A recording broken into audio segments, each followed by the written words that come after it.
Dona Almerinda's bedroom window always remained open, even in the southern cold dawn. He said it was the only way to keep listening to life by passing, since the eyes had erased so long ago.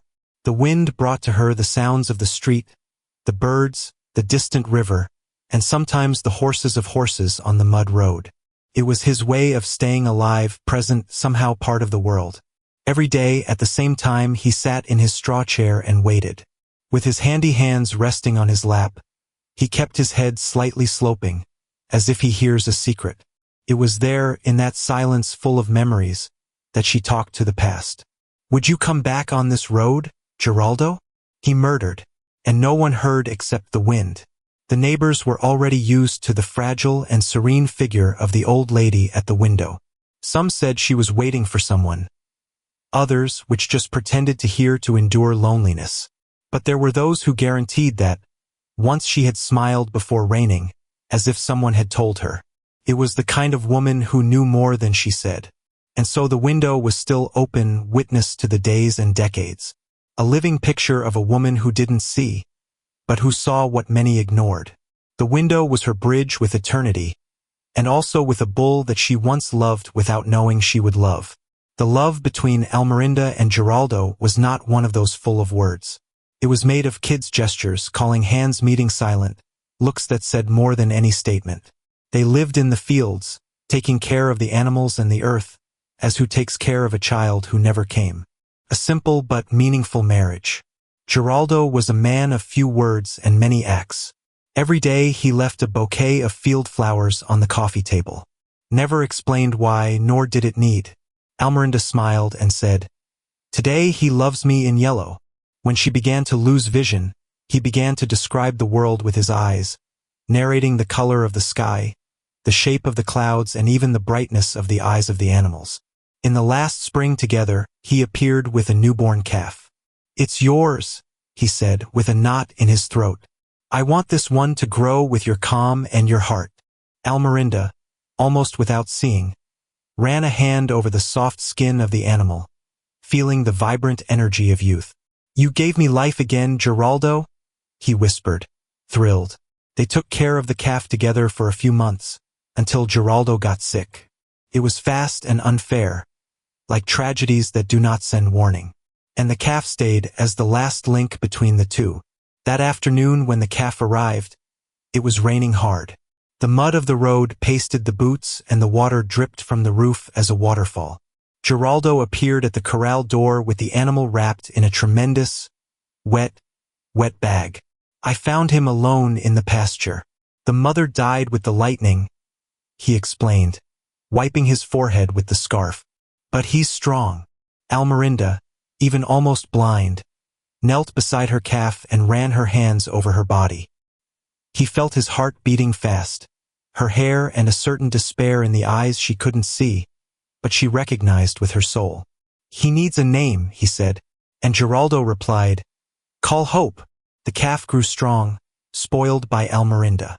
She talked to him as who talks to a son, and he was following her around the house, licking her hands, lying near the rocking chair. The connection between the two was visceral, inexplicable.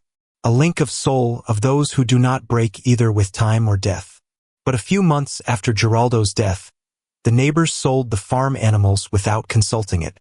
They said it was to help her to avoid expenses. Hope was taken at dawn without one last cuddling. She only knew days later, when the house was already empty of sounds and the wind, which once brought life, now seemed to bring mourning.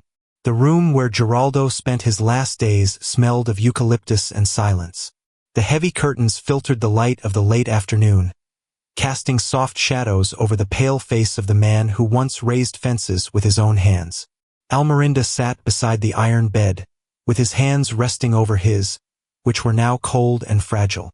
The disease, which came sneaky, seemed determined to erase all the strength of that body. But there was something that even death could not take. The love kept in the bottom of his eyes. "Don't let our calf forget. He's what is left of me here," he said with his hoarse voice, almost a breath. Almerinda nodded in silence, with a tight heart, as if the weight of that promise was greater than any pain. She did not answer immediately. Instead, He leaned over and leaned his face in his husband's thin chest, listening to his beats. A weak, intermittent, but still alive sound. "He will grow up," he murmured with his embargoed voice, "and you will know that it came from a good man." It was the last thing I said before the silence took over the environment. Geraldo's breathing ceased like a spark that goes out without fuss. Almerinda did not cry immediately. He stayed there, stopped for hours, holding that inert hand as if he could, by pure insistence, bring him back. At that moment, in the darkness that was both night and his own blindness, Almerinda felt the world become irreversibly different. The house, once full of life, now looked like a memories museum. Each object told a story, and each story brought her back to him. The pain of loss was like a sharp knife, but there was a spark that still burned inside it. The promise. She knew the animal was not just a bull. It was a legacy, a symbol of the last spark of love that Geraldo had left in this world. In the following weeks, Almerinda clung to hope as who clings to a boat on the high seas. He took care of him with almost religious zeal, muttering stories to the animal as he feeded him, touching his forehead as a prayer. She couldn't see him grow, but she felt. The sound of the hooves, the rhythm of the breath, the vibration of the floor when he ran, everything told him that he was there, growing healthy, being all that Geraldo had dreamed. In Almerinda's soul, keeping that creature alive was the same as keeping love alive. The funeral of his Geraldo was simple, like everything he was in life, but loaded with a thick pain, those who do not scream but suffocate. The whole village came more out of respect than by intimacy. Many knew him as the man of the rare words and the immense heart that always helped in silence. Almerinda, in black veil and cane, was led to the tomb by the godson's hands. It didn't cry, it didn't train. It was as if mourning manifested into her inside, silent waves of longing that they didn't need tears to hurt. Father's words sounded distant, almost irrelevant to the tangible absence of those who mirror so much. With each dirt shoe thrown over the coffin, Almerinda felt that something within him was also buried. There was no one else to describe the mornings, to tell if the Alps were flowery or if the sky was clean. The visual world had been a memory for a long time, but with Geraldo around, she still felt alive, present. Now the dark was total. A dark made not only of physical blindness, but of absolute loneliness. And in the midst of all this, she only thought of one thing: hope, the calf that was now her only anchor not to get lost in the void.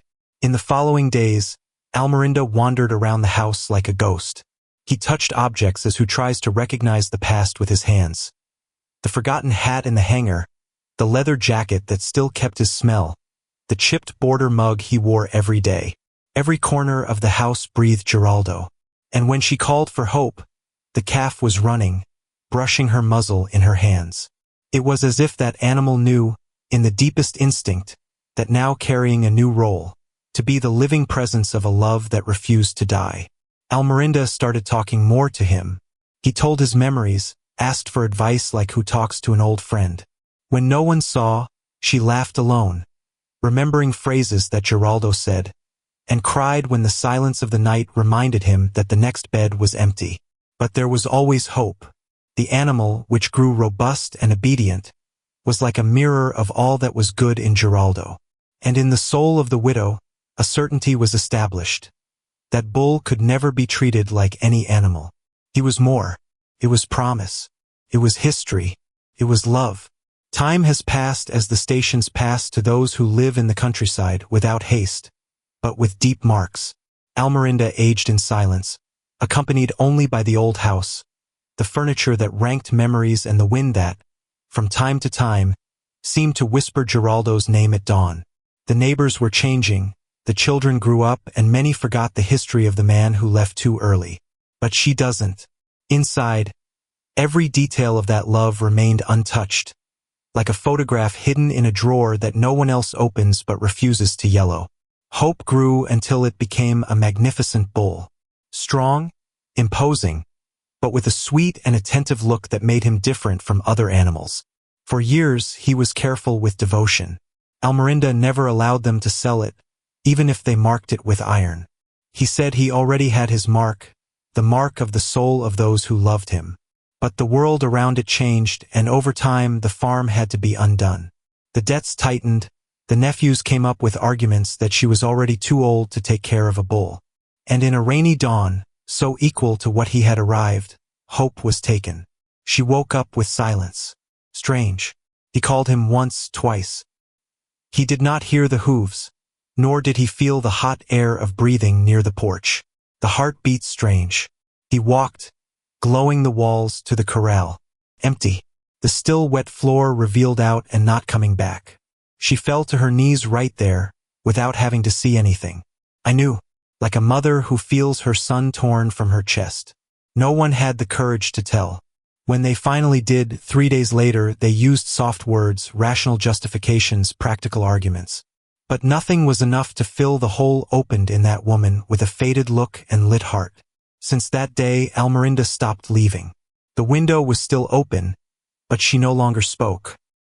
He was sitting for hours in absolute silence, as if he expected the wind to return the sound of hooves on the earth or the severe mute that had so often packed his loneliness.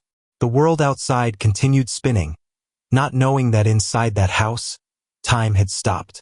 20 years have passed like this, 20 years of silence, longing and a blind faith that somehow fate would still reserve one last meeting. Because certain promises, when made with true love, do not go out with time, just fall asleep.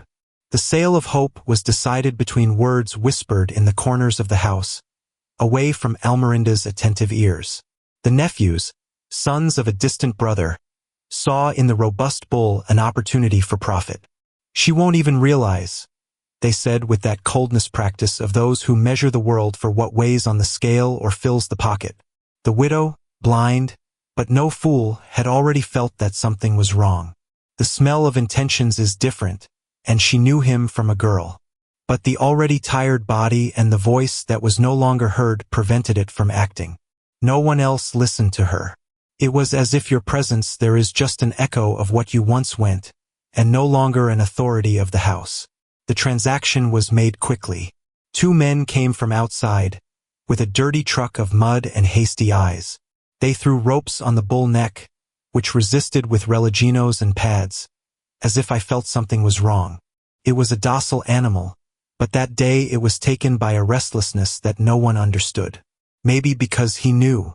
Perhaps because, even without understanding human words, he realized that that farewell was not fair. That the absence of his guardian was a betrayal. That leaving without saying goodbye to the woman I had affected her was a more painful break than any whip. Almerinda woke up with a heavy, suffocating silence. The kind of silence that comes after the loss. He called for hope as he did every day. Her heart waited for the answer.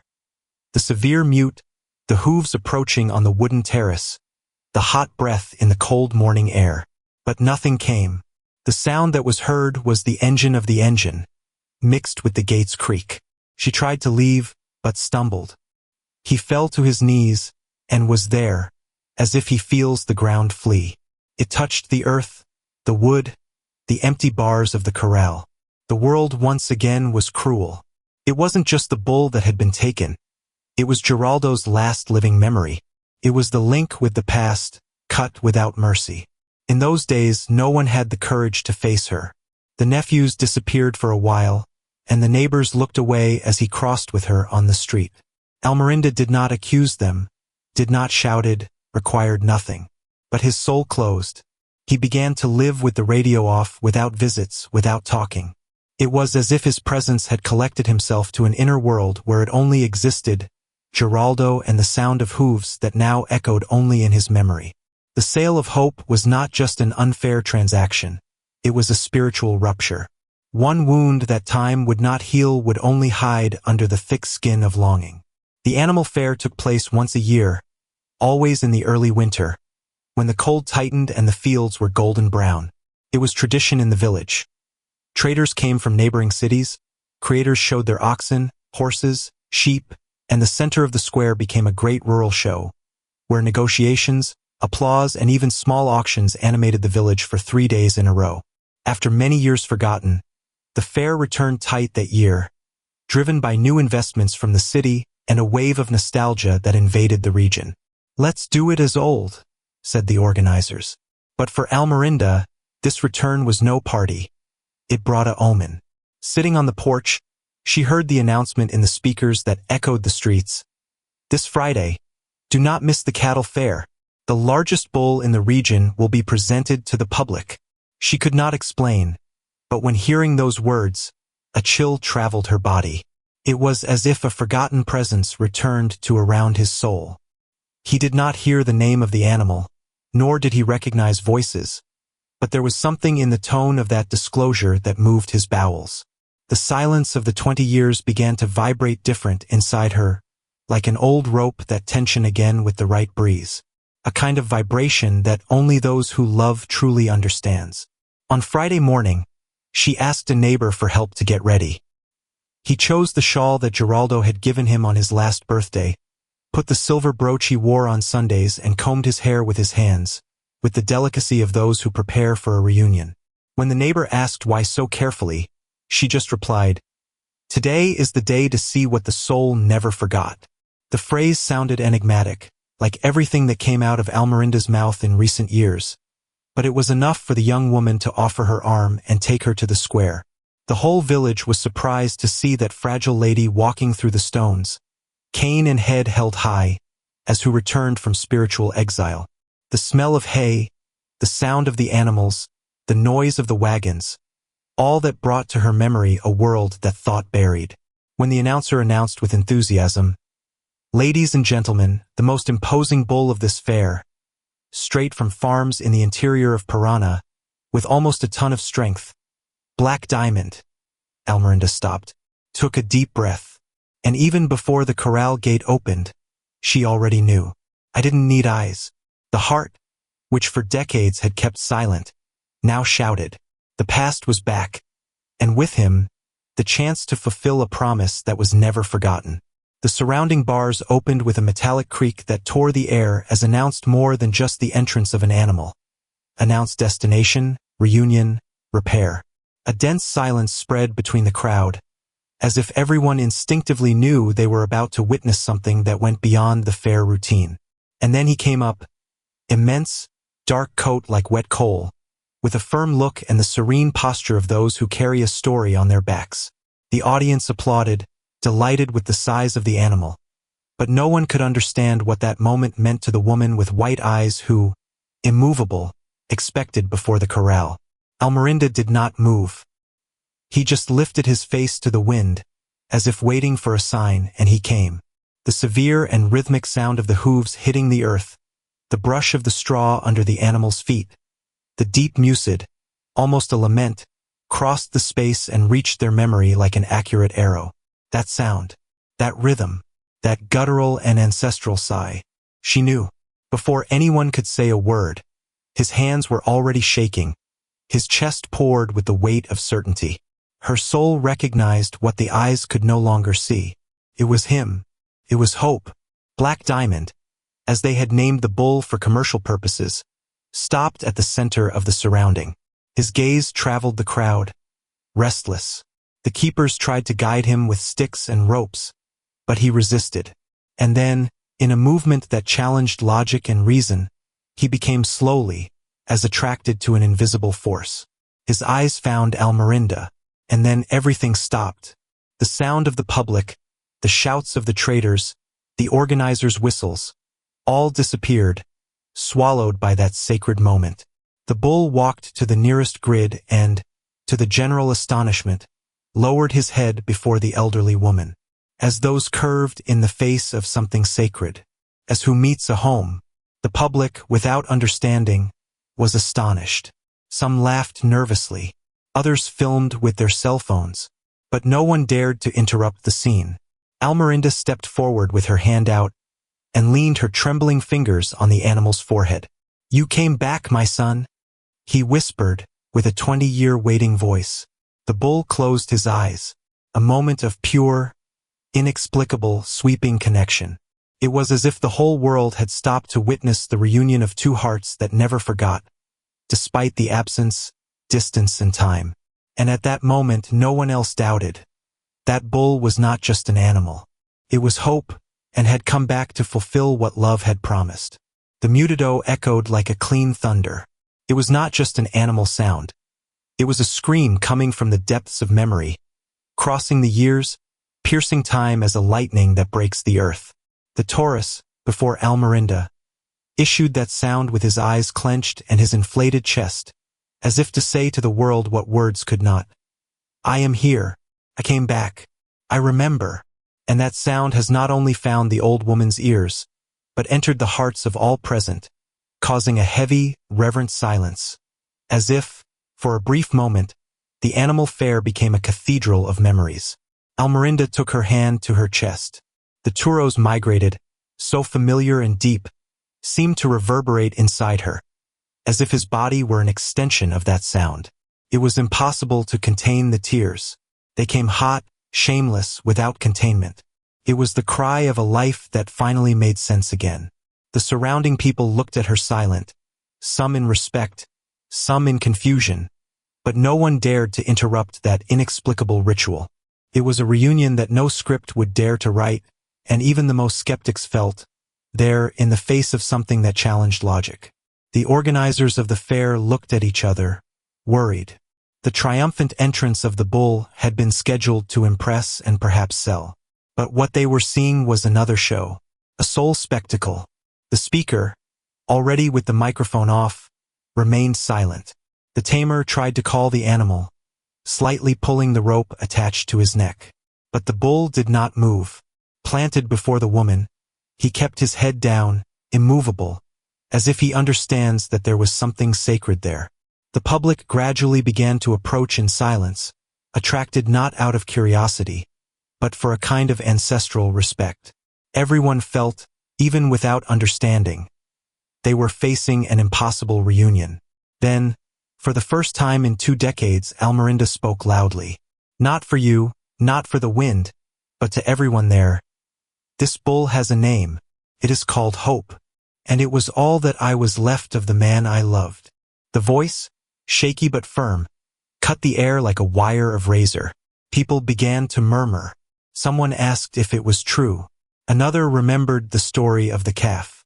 And then, as a whisper that gained strength, the entire fair began to realize that they were in front of not only a large animal, but of a living symbol of a love that resisted time, blindness, pain, and forgetfulness. And at that moment, the magooing of hope was no longer just a sound. It was a call so that everyone remembered everything they had left behind. For those who have never seen, the world is sound, smell, texture, vibration. For those who have seen and then lost vision, the world is memory. But for Almerinda, the world at that moment was presence.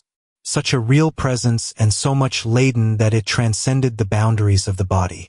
She did not see the bull before her, but felt it with clarity that eyes could never achieve. The smell of the wet hair, the warmth of his skin, the subtle tremor of the ground under his hooves, all spoke to her in a language that only those who love deeply can understand. It was a form of invisible, intimate, silent, but total communication. She reached out again and touched the muzzle of Hope, now damp and trembling, as if he was feeling the weight of that reunion. Almerinda passed her fingers through the thick hair, found the mark she had helped heal when he was a calf. An old cut, near the ear, where a branch had hurt him during a storm. It was there the same way. That scar was the confirmation that no one could contest. She smiled between the tears. "You never forgot me, my boy," he whispered. And the bull took a small step ahead, as who responds without a voice. The audience, which hitherto watched in silence, began to be moved. People who were never thrilled wiped their eyes. Children, not understanding properly, squeezed their parents' hands. The elders muttered ancient stories, trying to remember the time when Geraldo's widow still walked with the bull through the backyard. Gradually, the crowd failed to see an fair animal to see a daily miracle there, of those that do not involve divine lights or heavenly choirs, but who play deep precisely because they are so human. It was the reunion between an animal and a soul that had loved him as if it were blood of his blood. And at that moment Almerinda understood that her blindness never robbing her essential. The eyes had erased, yes, but the senses of the soul were more alive than ever. While the world was still exchanging love for haste, ties for contracts and memories for digital files, it resisted. She remembered. She felt. And now, before that animal which was also her past, her mourning and her hope, she understood the true meaning of the promise she had made to Geraldo.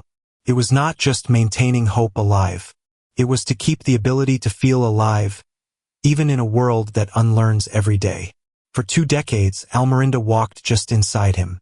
His life was made of minimal gestures, to go from chair to radio, from room to porch, from longing to resignation. The body accustomed to silence, the recollection, the deep mourning, seemed no longer belonging to the world of movement. But at that moment, before the surrounding, something dormant inside her awakened. It wasn't just emotion, it was a call. An ancestral force that came from all the memories accumulated in their bones, of the love that never dissolved, of the promise that still pulsed. And then, like a field that flourishes after the drought, Almerinda got up. The crowd opened space with reverence without having to ask. It was as if everyone understood that they were facing a woman who didn't walk for her, but for something bigger. With slow but determined steps, she approached the surrounding gate. His fragile and swollen feet seemed guided by invisible roots, planted in the past and now wounded by a gift that finally made sense. Beside him, a child dropped the ice cream and held his mother's hand. A boy lowered the cap in respect. And the organizers, who minutes before they spoke of profit and exhibition, now only watched, in a scene that even the best writers would be able to predict. When he arrived at the grid, Almerinda spoke. He didn't shout it, but his voice crossed the entire fair. This animal is no one. It is not an product, not attraction. It is promise. It is history. It is my husband's last gift. No one dared to retort.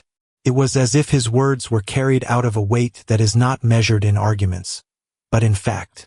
The bull, still in silence, remained beside her like a faithful dog, and at that moment, the positions were reversed. It was no longer the old blind man who needed help, but the whole village, who needed to relearn to see the world through his senses. Almerinda then raised the cane and touched the bolt from the fence. Open the gate. His voice did not ask. He ordered with the authority of those who speak in the name of love. The tamer hesitated, but an older gentleman, recognizing who she was, advanced and obeyed. The gate ranged once again. Hope loose did not run, did not advance. It simply took one step, then another, until it touched his body carefully, like a shelter. And so, in the eyes of the people and history, Dona Almerinda walked again, not just with their feet, but with the soul. No more as a lone widow, but as a living symbol of a time when promises were fulfilled and love had memory. The scene seemed taken from a time where legends were still walking the streets. Almerinda, with his shoulders bent to the weight of the years, but with his soul erected as a banner, began to walk slowly along the main street of the village. Beside him, the immense bull followed meek, firm, as if each step was also a reverence. People gradually left their tents, their conversations, their cell phones. The sound of the trading sessions ceased. Even the naturally restless children stopped and watched in silence. The fair, which was made of voices, business and movement, fell silent in what could not be bought. The dignity of a love. The bells of the church played in the background, not because it was time marked, but because the priest, watching the balcony of the sacristy, felt that he should make them sound. It was as if that moment required music.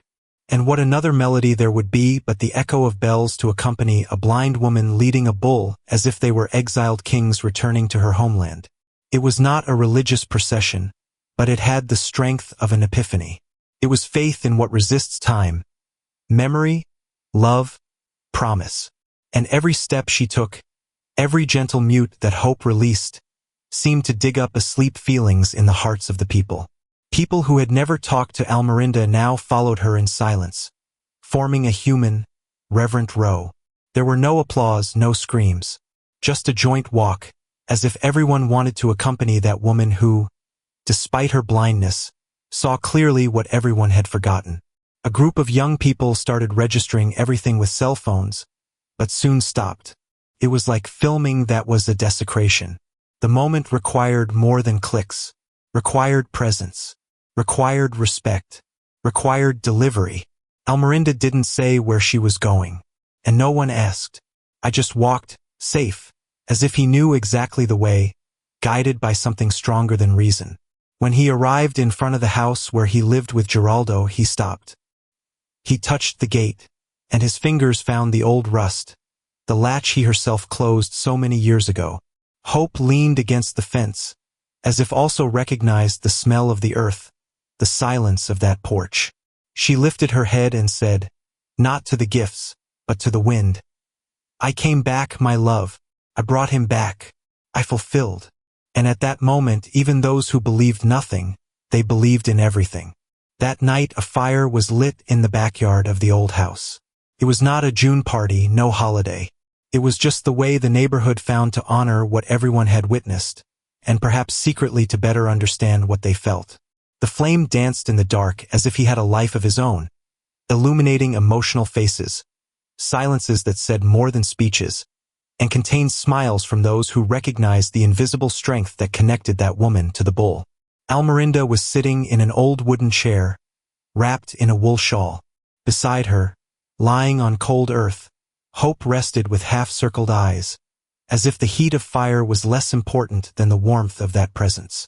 The priest, the blacksmith, the school teacher, and even the mayor took turns around the fire. But no one dared to speak first.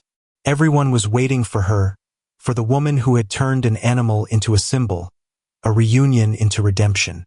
And then, in the time that only the wise men know, Almerinda began to tell. He didn't shout it or spoke. He just said, as who opens an ark of sacred memories. It told the day that Geraldo brought the wet calf, the promise made between tears and the silent loss that no one else saw. His words, though simple, had prayer weight. And as he spoke, it was not just his story that emerged. It was the story of everyone there, of all that had already been forgotten. As she narrated, the fire crackled in sync, as if he was listening. With each break, Hope released a little sigh, and everyone there had the strange feeling that he understood every sentence. Not as a man, but as a spirit who somehow always knew his place in the world. The bull was no longer just a rescued animal. He was the living flame of a love that did not bow before death. It was the link between a woman's faith and the permanence of what is true. And that night, in the shadow of the fire, everyone saw with their own eyes what Almerinda had only felt for years. Love, when it does not die, returns. When the fire began to lower, Almerinda got up slowly. He put his hand on his bull's forehead and kissed his head to the top tenderly. Then he turned to the gifts and said only, "Now you know." And no one answered because they really knew. They felt. The village would no longer be the same after that night. Nor Almerinda. No hope. Not even those who, without understanding, had watched the impossible to happen under the starry sky of a forgotten place on the map, but finally remembered by eternity. Almerinda's blindness has never been absence. It was a transformed presence. Since the light of the physical world has erased to her, her soul has learned to see otherwise. Loss of vision did not make her a victim, but a messenger of a sensitivity that few dare to develop. In that village, many looked, but few saw. They saw the prices of the fair, saw the peeled walls of the church, saw what was bought and sold. But Almerinda saw what he drained through the breaches of time. Feelings, silent pacts, small gestures that sow eternity in everyday sowing. His blindness was actually the lighthouse that illuminated the forgotten truth of others. The day after the fire, the village dawned more quietly. A respectful silence hung over the streets, as if everyone still digested what they had witnessed. Hope remained in the backyard of the old house, as if he had returned to his place of origin. Some children approached shyly to observe him, and he allowed meek like an old sage in peace over time. Inside, Almerinda sat in her straw chair, now facing the inside, no longer to the window. I no longer needed to wait for what would come. Everything that was necessary had already returned. Time had ceased to be awaited and became full. A younger neighbor approached to offer help. Almerinda smiled and said, "You don't have to, my daughter. They have already given me everything." The girl insisted, But the lady does not see. How will you know where everything is? Almerinda just replied, my daughter, who feels is not lost. I always knew where he was, even when the whole world said it was crazy. And at that moment the young woman understood, not with her head, but with the heart, that the faith of those words was greater than any proof. It was the kind of truth that only the humble can carry. The truth of those who live not for what the eyes show, but for what love reveals. They say wisdom lives in the eyes of those who see the invisible. And in that village, after that night, no one else doubted that Dona Almerinda was the guardian of this wisdom. Not for reading books or attending schools, but because I loved in such depth that your heart learned to see what the world had failed to look for. Her body agreed, but her soul pulsed with the intensity of those who crossed the desert of pain and arrived alive on the other side. And even without seeing, she pointed out ways. Because there are truths that don't need eyes, just courage to feel them. At the end of that week, something unusual began to happen in the village. The people who were at the fair, on the walk and the fire, came to meet through the corners, not only to comment on what they saw, but to confess what they felt. It was as if the reunion between Almerinda and Hope had triggered a wave of damned emotions for years. The butcher cried alone as he sharpened the knife, remembering the dog he lost in his childhood. The teacher abandoned the lesson about multiplication to tell students like her father, before she died, asked her to never forget where she came from. And the mayor himself, a hard man and political even at breakfast, appeared at Almerinda's door with red eyes, saying, sorry, for everything. These tears were not of sadness, but of recognition. They were like rain after the drought, washing the dust of souls that had long ceased to believe the invisible. The history of the old blind and bull that returned spread beyond the borders of the village. Reporters began to arrive, first of local radios, after the capital. Everyone wanted to understand how this animal had recognized the woman. But there was no technical explanation. There was no report, no thesis. What was there was what no one else could name: bond. A connection made not of words, but of experiences, of smell, of presence, of promises that do not die when they are made with the heart. In the midst of all this, Almerinda was following Serena. He received each visit kindly, but refused interviews. It just said, anyone who needs to understand will feel. Anyone who just wants to see will see nothing.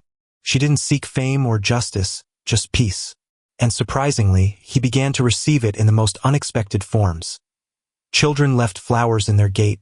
Young people stopped to hear their stories, and even the most insensitive brought them fruits, as if asking for forgiveness with simple gestures. The village, which once ran without looking back, now walked slowly. And in their tears, there was a silent reunion with their own roots. The truth, finally, had revealed itself not like lightning, but as a lit candle amid darkness. A truth that was dripping through the eyes of hard men, who weighed on the unable words of strong women, who hid behind the children's contained smiles. Almerinda's story wasn't just hers. It was everyone, because everyone had somehow lost something, and seeing that woman rediscover, even without seeing, rekindled in the collective heart an almost forgotten hope. That true love, when guided by the soul, is the only way that leads home. The commotion spread faster than anyone could imagine. The images recorded by cell phones arrived on social networks, and soon the story of Almerinda and Hope became headline. The bull that came back 20 years later to the blind woman who created him. At first, this seemed like a blessing. But when the cameras began to arrive with cables, microphones, and audience promises, the purity of the event began to be suffocated by the show. Reporters knocked on the door of the house as looking for a report whole, not a living story. Some have tried to convince Almerinda to let Hope to interviews, events, and even to be a mascot of a ration brand. She refused everyone with serene firmness, but the pressure only increased. The curious no longer came with flowers. They came with flashes. They hit pictures, recorded videos, narrated what they thought they were watching, but didn't hear.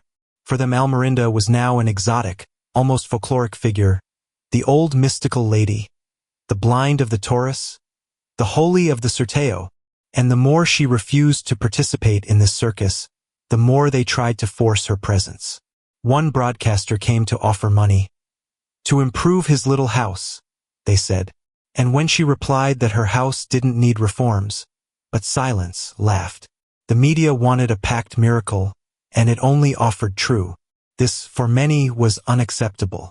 The neighbors began to divide. Some supported her fervently, riding a vigil in front of the house to prevent the onlookers from invading the ground. Others, seduced by money and visibility, began to whisper in the corners. See, she could help the village with it. It's being selfish, holding the animal just for her. The same village that walked in silence behind her now revealed cracks, as if the gold in history had aroused the mud of envy. Hope, once quiet, began to show signs of restlessness.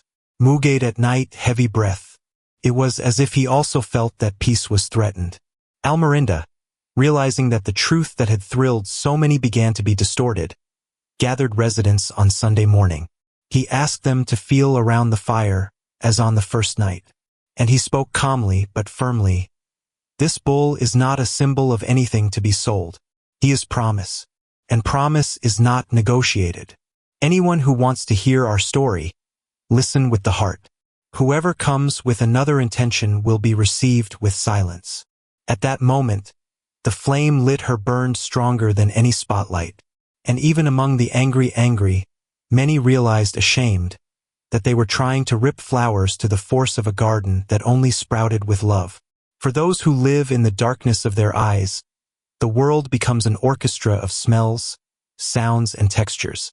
And for Almerinda, the smell has always been the first sign of the truth. When Geraldo was returning from the crop, it was by the sweat mixed with the earth that she recognized him. When she rained, she knew rain came before thunder said anything, because the smell of water on the dry floor was her prophecy. And with hope was no different. From a calf, the bull carried a unique perfume. The smell of wet clay, fresh hay, and something more, something she only called living memory. It was this smell that had invaded his soul that day at the fair. A perfume that, 20 years later, was still intact in his memory.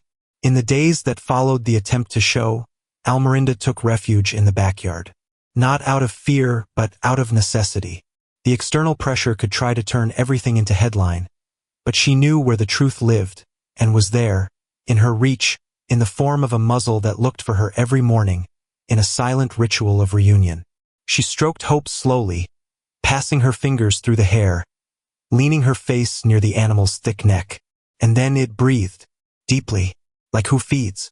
That smell was not just a memory, it was a statement. It was living proof that he had not fooled, that all that was real. One afternoon, smelling the new hay in the shed, she smiled. This is the same as Geraldo cut, with blind machete and firm hand.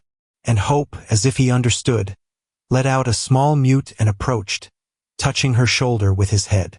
The smell of the hay, the bull, the aged wood of the house, it all made up a silent symphony of return. There was no photography, document, or testimony to prove that bond. But there was the smell. And for her, that was the most faithful meaning. Because the smell doesn't lie. The smell is even when love seems to have gone out. That night, while everyone slept, Almerinda walked to the pasture with her cane. He sat on a blanket next to Hope and stood there, just feeling. Smelling the smell of the damp grass, the life that springs even after the drought, the animal that had come back to be more than a memory.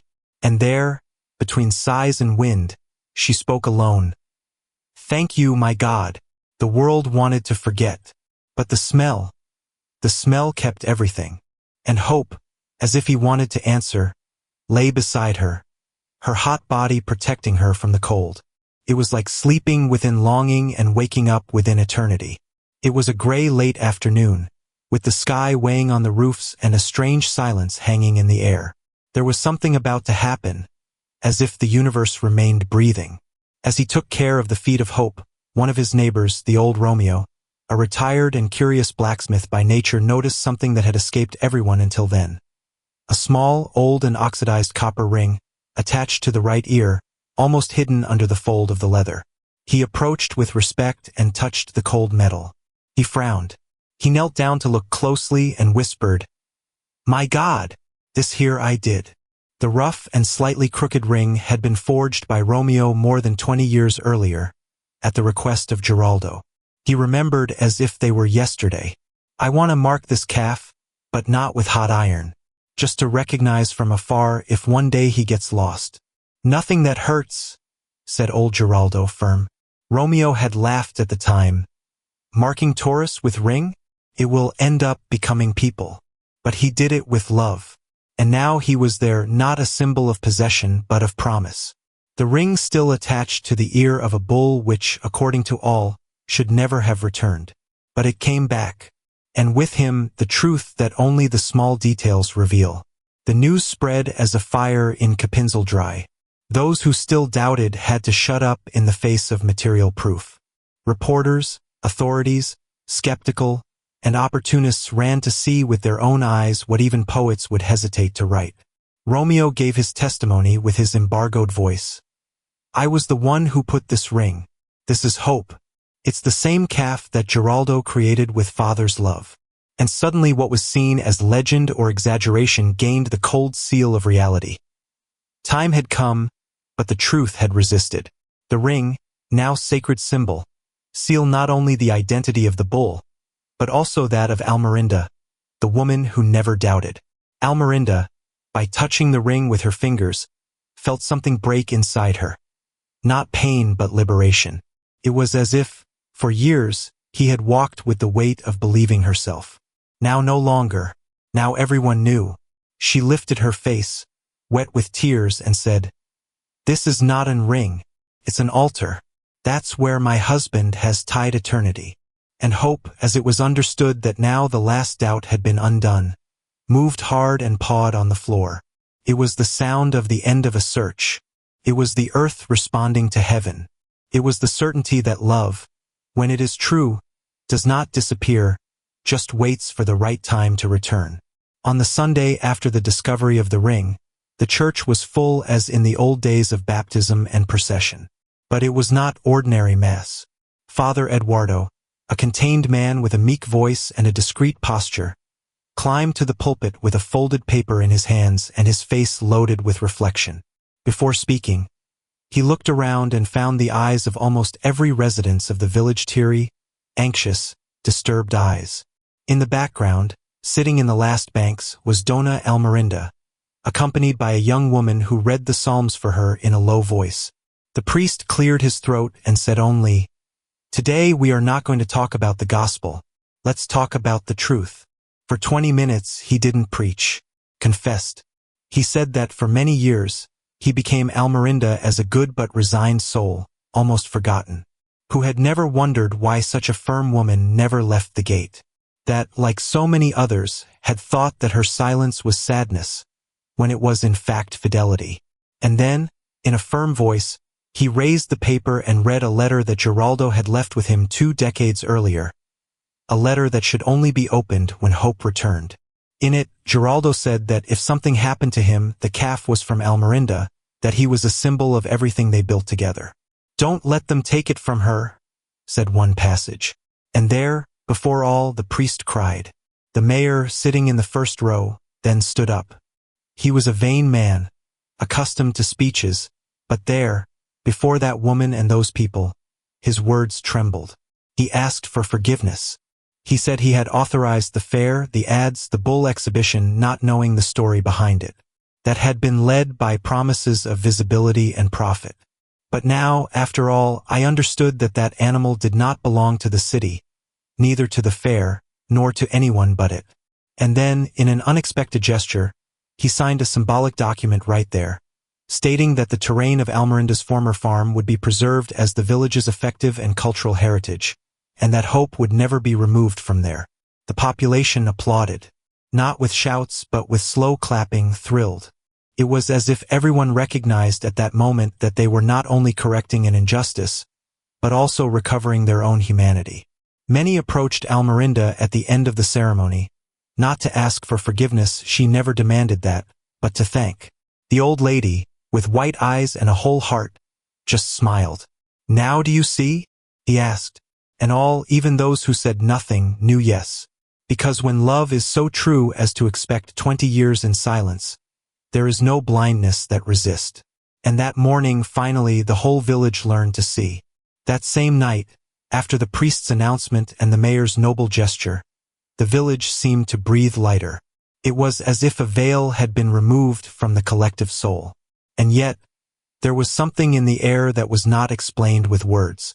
A feeling that this story did not only belong to the earth.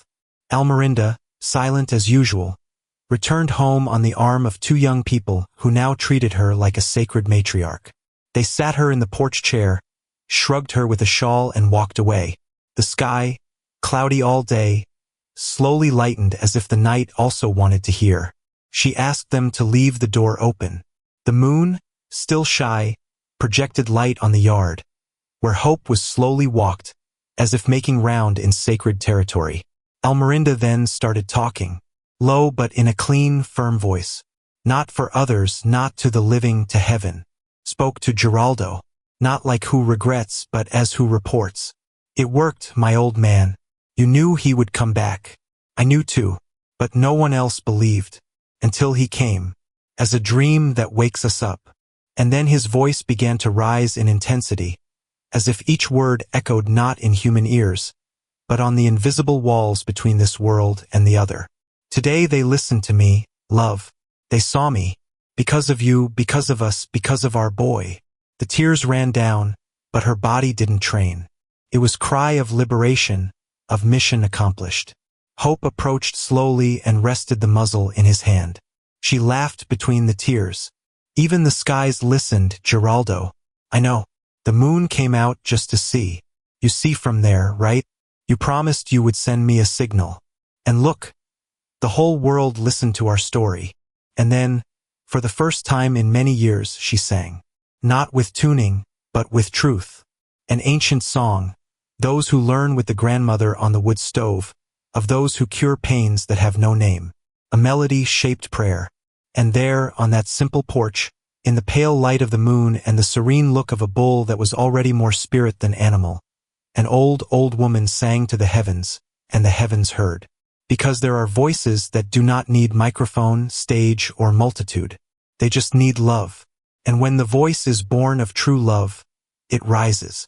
She crosses clouds, pierces time and touches the place where the promise is fulfilled. That night the village slept in peace. And who was lucky to listen to the singing, swears to this day that it was the most beautiful sound ever heard in life. The next morning was born with the smell of peace. A meek wind blown through the village corridors and the chickens scratched in silence, as if even the animals knew that something deep had become.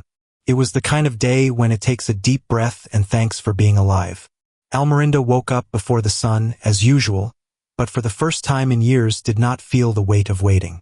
There was no more anguish, only fullness. She touched the railing of the stairs with the delicacy of those who recognize the world with their hands and went to the backyard, where hope was already awaiting it. The scene was so serene that it looked like a living painting, but calm, like everything in this world, was about to be interrupted. It was still early when the first black car stopped in front of the house. In it, 3 pregnant men descended, bringing folders, papers, and falsely friendly smiles. They came from afar, from an entertainment company that turns into Almerinda's history an emotional gold mine. They said they wanted to make a movie, a series, a product line with the bull image. Your story is touching. The world needs to know her, they said, as if they were offering a prize. Almerinda listened in silence. Her hands landed on the cane. When they ended, she responded with the sweetness of those who don't have to scream to say, "The world doesn't have to know me. You need to learn to listen. And listening requires silence, gentlemen." But they insisted. They returned the next day, now with larger promises, exact figures, a pre-Christian contract. They spoke to the mayor, the priest, with residence. They promised public works, a new school, even a museum. And little by little, the village, which had been so emotional, began to split again. Some said Almerinda should give in, which was for a good cause. Others silent, embarrassed. The village, who had learned to do with his heart, now looked again with greed. Hope, restless, moved in circles at night, as if he felt that something subtle and precious was about to get lost. In Almerinda's room, the radio was off. The world shouted outside, but she chose the silence. Not because he was resigned, but because he knew that certain battles are overcome with serene firmness, not confrontation. She didn't need the approval of the world. I already had what most spend their lives seeking: peace, truth, corresponded love. And in that silence that preceded the storm, it remained firm as a root in ancient stone. He knew the cry would come, louder than ever. But I also knew that what is true really does not undo noise, only hide, to remain eternal.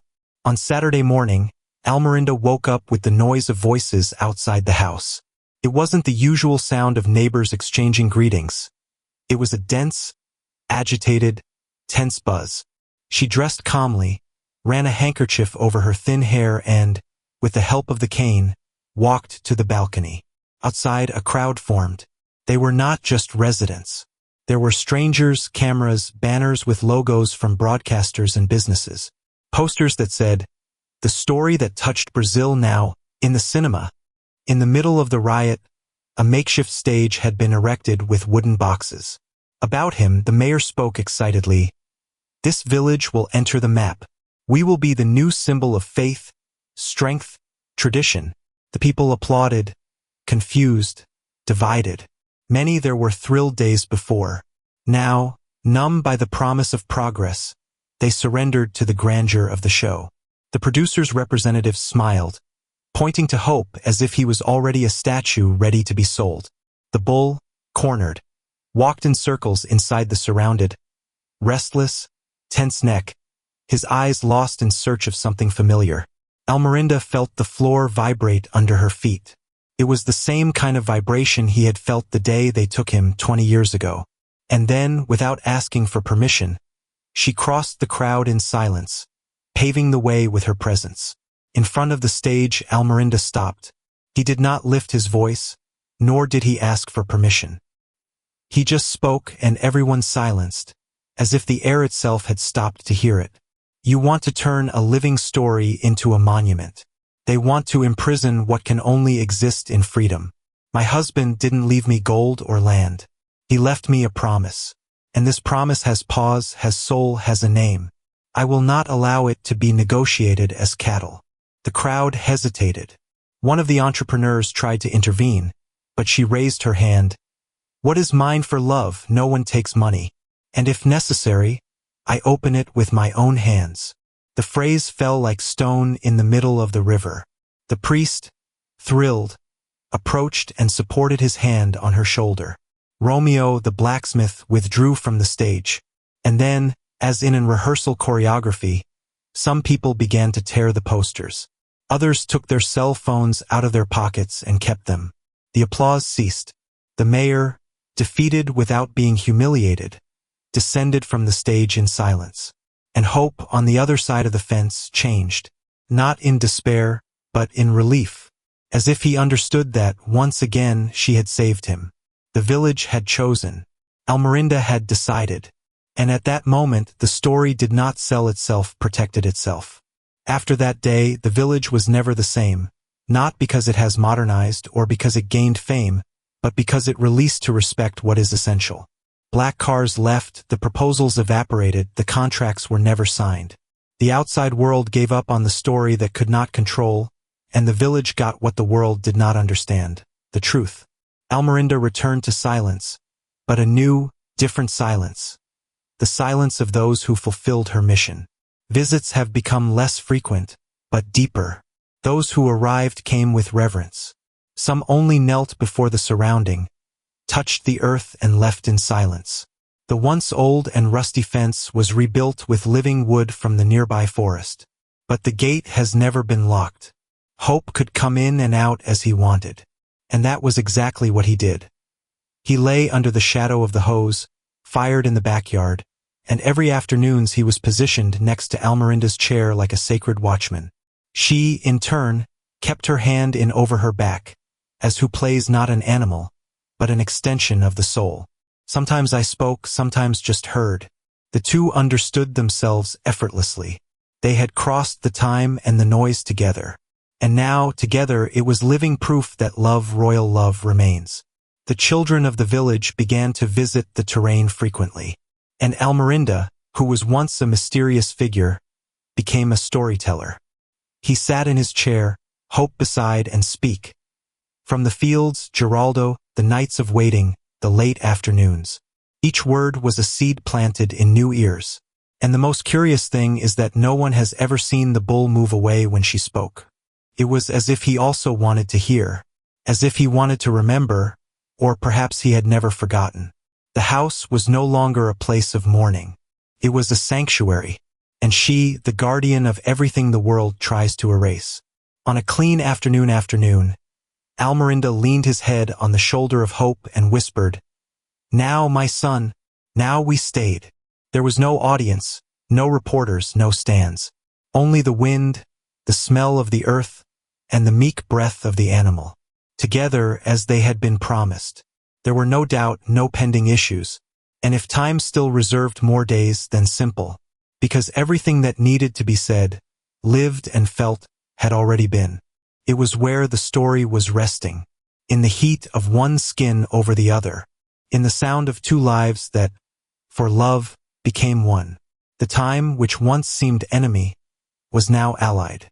The days passed soft in the village, without the urgency of before. The streets, previously hurried by progress, are now walking at the rhythm of the sun and the stories told in the shadow of the trees. Almerinda's name began to be whispered with different respect, no longer like the blind and isolated widow, but as the woman who taught a people to remember. And Hope, rather a common bull, began to be treated with a mix of reverence and affection. It was no longer just the animal that returned. It was a symbol. It was a bridge. It was a living witness that love, when true, crosses any barrier, even death. Children, when they play, they repeated the story with small variations, as they do all the legends that are born from the popular heart. They say the bull came back because he heard the call of her soul. Or, they say she dreamed of her husband and he sent Hope back. Or they say that if someone leaning against the gate of the house and makes a request with sincere love, the wind takes straight to heaven. It didn't matter if it was literal truth. It mattered it was true. It mattered that, in the imagination of the village, the history of Almerinda and Hope was already greater than the two. He had become part of the collective soul of what is transmitted without a book, without document, but no one forgets. A group of young people decided to record the story, but without cameras, no studio. Only with voice and memory.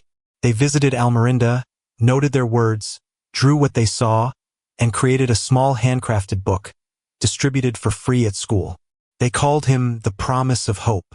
It was simple but powerful. And when she was read aloud on the last day of school, even the teacher cried. Parents, who once doubted, now told the story to their children as a lesson of love, patience, faith. And the elders, who no longer believed in anything, looked back to the sky at night, as if he expects some presence to say, I'm here. You're not alone. The village, over time, began to celebrate a day in honor of the living promise, as they called the bond between women and animals. There was no parade, no fires, no stage. Only a lighted candle at the door of each house and a minute of silence at 8 at night, when, they said, it was the time when Hope returned. And in that minute, the most sensitive swore that they smelled a light smell of hay and field flower, as if legend, even becoming memory, continued alive, blowing a memory in the ears of those who still know how to listen. Because unconditional love doesn't end, it just changes shape. And in that village forgotten by the world, this love had found its eternal home. A few months passed until the story of Almerinda and Hope, reborn in the form of local legend, crossing the village walls again. It was not for press release, nor for viral video. It was by boca, by emotion, by people. An interior journalist, of a meek speech and look attentive, visited the village in search of human stories for his Sunday column. I didn't expect to find more than beautiful landscapes and pies recipes. But when a child told him, his eyes shining, that a bull had returned to the woman who raised him 20 years ago, he smiled with disbelief, and at the same time, with that curiosity that only real reporters know how to feel. spent the day investigating. He spoke to the blacksmith Romeo, the school teacher, with the priest, with the young people who wrote the artisan book. Everyone told the story with respect, but without exaggeration. It was as if they had learned that, to tell the extraordinary, it was enough to be faithful to the simple. When he arrived at Almerinda's house, the journalist took off his hat even before knocking on the door. He was received with a bold tea and a direct sentence. "If you want to interview me, first listen to the wind. He's who knows more." And the reporter listened. He heard more than he said. He saw with her ears as she did. And that day he left with certainty. "I couldn't tell that story like any news." The report was published the following weekend, on a double page, with the title, "The Love That Came Back with Hull and Heart." There was no sensationalism, just respect, just true. The text spoke of the woman who waited without seeing, the animal that returned without being called, the village that relearned to feel. The matter spread quickly, not on paid drive, but because it played deep. It was shared with the caption, "Read to the end," and whoever read to the end cried. In the following weeks, other broadcasters came, yes, but this time not with contracts, came with cameras off, listening first. And, by the will of Almerinda, it was allowed to record only one excerpt. His voice sang, with soft firmness, "Promises made with love do not need to be remembered. They know the way back." Over time, that report became a reference in journalism courses. It was read in classrooms, in seminars, in congresses on ethics and truth. Some said it was the biggest report of the journalist's career. But he himself said something else. It was the story that he wrote to herself. "I just handed over to the world." And so, the narrative of a blind woman and a bull called Hope began to live in printed pages, in the interior radios and even podcasts recited by thrilling voices. But above all, she was still alive where she always was. In the meek look of an animal she has not forgotten, and in the soul of a woman who never failed to feel. It was almost imperceptible that the village began to change. There was no decree, no inauguration party, no scissors cut. But there was something new in the air, a different kindness in people's eyes, a patience in walking, a lightness that has not seen it for a long time. The story of Almerinda and Hope not only moved, he educated. And the people, touched by something greater than any political discourse, began to rethink their own gestures. The parents began to hear their children more. The children started to visit their grandparents more often. And the neighbors, who previously barely greeted themselves, now shared coffee, silence, and listening. The mayor, transformed by what he had lived alongside the old lady, allocated resources not to monuments or museums, but for community projects. A collective garden, a small cultural center, and, above all, a new school teaching model, where the first class of the week became History of the Place, based on the artisanal book The Promise of Hope. The children were proudly writing about their village. They drew the bull beside the lady with white eyes, and in his words there was no mercy, no exaggeration, just admiration. They understood, with purity, what many adults took decades to understand. That true love is what gives name to invisible things. Romeo, the blacksmith, returned to work in the craft, now with apprentices. "We can't let what is done with our hands and our hearts," he said. Even the old church, once frequented by a few, saw his banks fill again. But now it was not the fear of hell that led the faithful, it was the desire to thank. Thank you for witnessing something you do not buy, you do not plan, and do not repeat yourself. And the older priest confessed to one of his homilies. "I learned from a blind woman more than I learned in theology books, because she showed me what faith is without proof, without visible miracle. Only faith made of permanence." What about Almerinda? He followed as always, sitting in his straw chair, Hope beside, receiving the mornings as who receives letters from beyond. The noise of the village didn't bother her. On the contrary, now each sound had a new meaning. The laughter of the children was life. In flower, the steps in the gravel were visits that came from an open heart. She didn't want anything else. Neither change, nor fame, no recognition. He had already received everything the world could offer, the return of love, confirmation of faith, and the rare gift of seeing the world with the eyes of the Spirit. And so, without any pretense, Almerinda and Hope not only lived the end of a story, they lived the beginning of a new village. Over the seasons, Hope is no longer just the bull that returned, he became the guardian of the village. Not by decree or official baptism, but for something stronger, silent and collective recognition. His presence brought security. His shadow lying next to Almerinda's house was respected as an altar. As children ran, they diminished the step when they got close. When young people returned from school, they took the cap. As adults, they argued with each other. It was enough to see him still, in silence, to remember that there is greatness in stillness. And no one has ever dared to lock him. The doors were always open, for it was known he did not escape. He belonged. The nights were different with him around. When the wind blew stronger and the world seemed uncertain, Hope was walking through the backyard with firm steps, almost solemn. The residents came to say that he amazed what was not good. Once, when a strong storm fell on the village, the energy is over and everyone closed in their homes. But Hope remained out there, standing before Almerinda Gate, immovable, facing the wind like a living lighthouse. And the next day, no tree had fallen into its terrain. For many, it was luck. For others, it was a sign. For Almerinda, it was just him, what he always was, living promise. Children afraid of the death of their parents came to talk to him. Elderly brought pieces of old bread as an offering. Even the village dogs respected their presence. When some new visitor arrived, residents said, "If Hope lets you touch him, you can enter." It was a joke and truth at the same time. He had become sole criterion. A mirror, those who didn't come with a clean heart, he simply ignored. And those who came broken by life, he welcomed his serene eyes, his head down, his meek body. It was more than an animal. It was time-made meat. It was a living memory. It was the spirit of love that remained. Almerinda knew that. I didn't need anyone to say. She felt him from the first day he leaned his head on his chest. "You didn't just come back for me, my son," he told him at dusk. "You came back for all of us." And Hope, as always, did not respond with sounds, but with permanence. It was. Sailed. Watched. It was the watchman of the sacred in a distracted world. And over time, the village understood not every guardian uses sword. Some protect with silence. With presence. With memory. And in that small village, lost on the map, there was a bull that protected not the bodies, but the most important thing, what love built and time almost erased. It was a calm night, of those where the sky seems velvet and the moon goes down closer to earth as if he wants to hear secrets. The wind passed lightly between the trees and made the curtains of the balcony. Almerinda was in her straw chair, wrapped in the old blue shawl that Geraldo had given her on the birthday of 40 years. Hope was next door, as always, lying with his neck extended on the fresh floor, breathing comprehensively. Everything seemed common, and it was exactly this simplicity that made that night so different. There was no announcement, no pain, no hurry. There was a deep quiet, the kind of quiet that only visits those who fulfilled everything they had to fulfill. Almerinda smiled to the dark as who sees without seeing.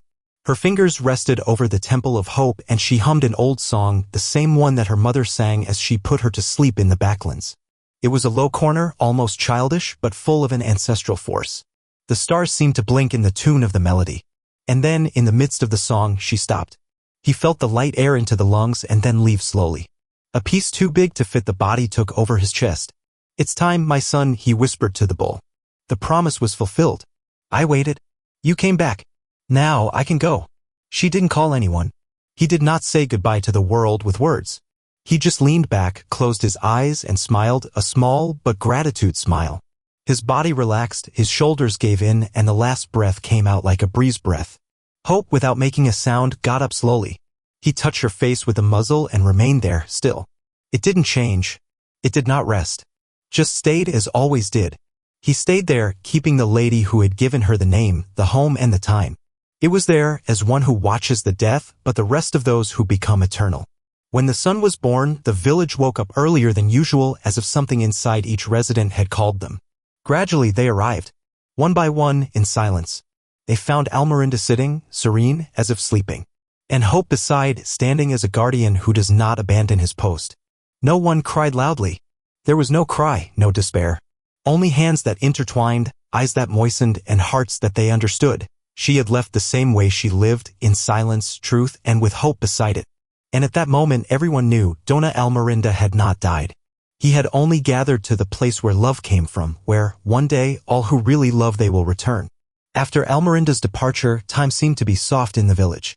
The days followed his course, but without haste, as if his own time knew that there was no longer a rush place. The straw chair was on the porch. No one dared to take it out. And beside her, hope remained. It had not been tied nor surrounded. Simply stayed.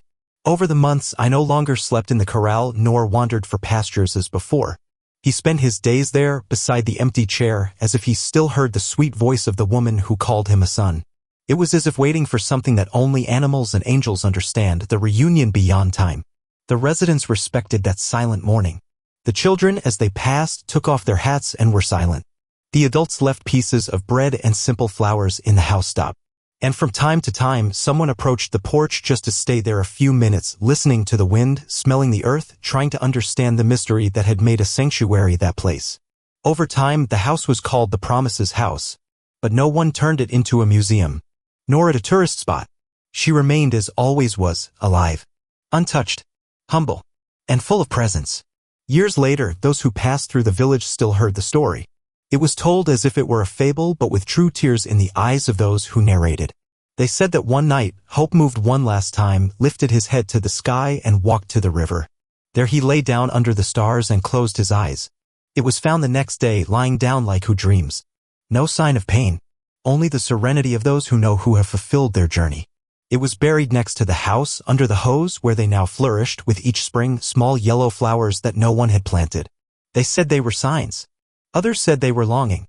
Today, those who visit this place does not see statues, no gold plates. You see only a straw chair, a loaded hose, and an old wooden gate that never closes. But who listens carefully says the wind blows it differently. Light blow. Blow with name. Blows longing. Because there are stories that time does not erase. Loves that death does not carry. And promises that do not need to be repeated because, made with soul, they continue walking between us. Disguised with wind. Of memory. Or, perhaps from a distant mute echoing in the mountains, saying in silence, I came back.